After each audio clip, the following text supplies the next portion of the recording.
아이가 그렇게 갖고 싶어 하던 장난감 카드, 손에 넣는 그 순간에는 정말 세상을 다 가진 것 같죠. 뇌에서 도파민이 폭발합니다.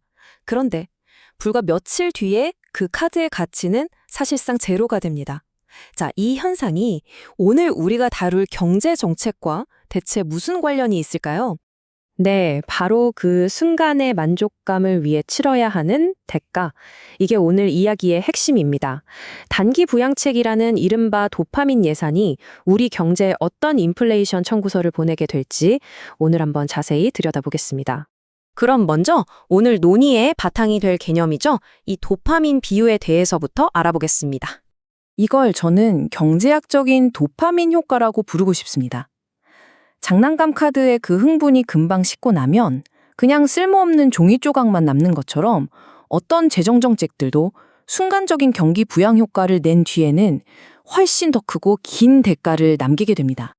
안타까운 건 지금 우리 경제 정책이 바로 그 패턴을 따라가고 있다는 점입니다. 오늘 이 시간은 바로 이 정책이 시장에 보내고 있는 그 청구서를 냉정하게 분석해보는 시간입니다. 자, 먼저 우리 내부 문제에 더해서 이걸 가중시키는 외부 요인, 그러니까 우리가 통제할 수 없는 변수부터 짚어보죠. 바로 중동 리스크입니다. 분쟁이 장기화 국면에 접어들면서 유가 변동성이라던가 공급망 충격은 이제 상수가 됐죠. 이런 지정학적 리스크는 우리 경제 펀더멘털에 직접적인 부담으로 작용하고 있습니다. 이 그래프를 보시면 그 충격이 얼마나 명확한지 알 수 있습니다. 지정학적 불안이 유가를 어떻게 끌어올리고 있는지 보여주죠. 지금의 상승세도 물론 문제지만 시장은 앞으로가 더 가파를 거라고 보고 있습니다. 이건 뭐 피할 수 없는 인플레이션 압력 신호라고 봐야 합니다. 물론 전쟁의 인도주의적 비극은 정말 안타까운 일입니다. 하지만 금융시장은 냉정하죠. 내일의 물가 상승을 계산하고 그 리스크를 현재 가격에 반영해야만 합니다. 그리고 시장은 이미 그 작업을 시작했습니다. 이런 외부 압력과 또 깊어지는 내수 침체에 대응하기 위해서 정부가 내놓은 해법은 무엇인지 한번 살펴보겠습니다. 정부가 꺼내든 카드는 바로 추가 경정 예산, 즉 추경입니다. 재원은 반도체에서 나온 세수와 주식거래세 등을 활용하고 중요한 건 추가적인 적자 국채 발행은 없다는 겁니다. 이게 정부의 계획입니다.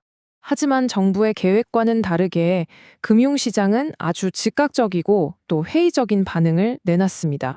자, 이 슬라이드가 오늘 내용의 핵심입니다. 한국은행의 공식 기준금리는 2.50%에 묶여 있습니다. 하지만 시장의 생각을 보여주는 3년물 국고채 금리는 이미 기준금리를 3번이나 올린 것과 똑같은 수준까지 치솟아버렸습니다. 이게 뭘 의미할까요? 시장이 정부 발표를 믿지 않는다는 겁니다. 미래의 인플레이션과 그에 따른 금리 인상을 미리 가격에 반영하고 있다는 명백한 증거죠. 단국은 이걸 듣고 시장의 과도한 반응이라면서 선을 긋고 있습니다. 하지만 이 재정 건전성에 대한 시장의 합리적인 의심을 이걸 정말 단순한 오해나 과잉 반응으로만 치부할 수 있을까요? 이것이 바로 우리가 던져야 할 질문입니다. 자, 이제 흩어져 있던 조각들을 한번 맞춰보겠습니다. 이 모든 상황이 가리키는 것, 바로 도파민 경제가 마주하게 돼 인플레이션 청구서입니다. 상황은 아주 명확합니다. 계속 오르는 유가, 약세인 원화, 그리고 여기에 정부의 부양책까지 이 세 가지 요인이 모두 한 방향을 가리키고 있습니다. 바로 인플레이션 압력입니다. 그런데 더 큰 문제는 우리 경제의 기초 체력, 즉 펀더멘털입니다.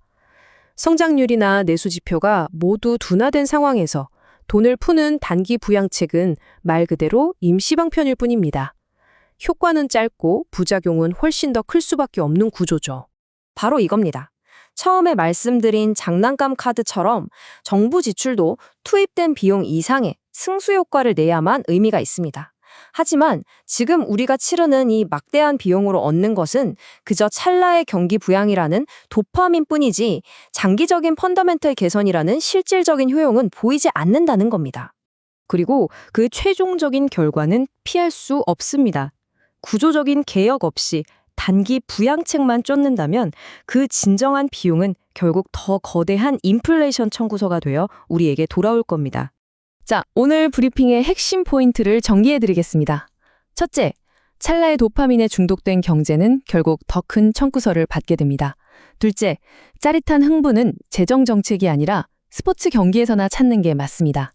셋째, 따라서 지금은 철저하게 데이터에 기반한 리스크 관리에 집중해야 합니다. 마지막으로, 단기적으로 풀리는 유동성과 점점 커지는 인플레이션 압력 사이 그 간극을 예리하게 살피셔야 할 때입니다. 마지막으로 이 질문을 던지면서 마무리하겠습니다. 진정한 폰더멘탈의 회복을 기다리는 지금 이 시간, 여러분의 포트폴리오는 앞으로 날아올지 모를 이 인플레이션 청구서를 감당할 준비가 되어 있습니까?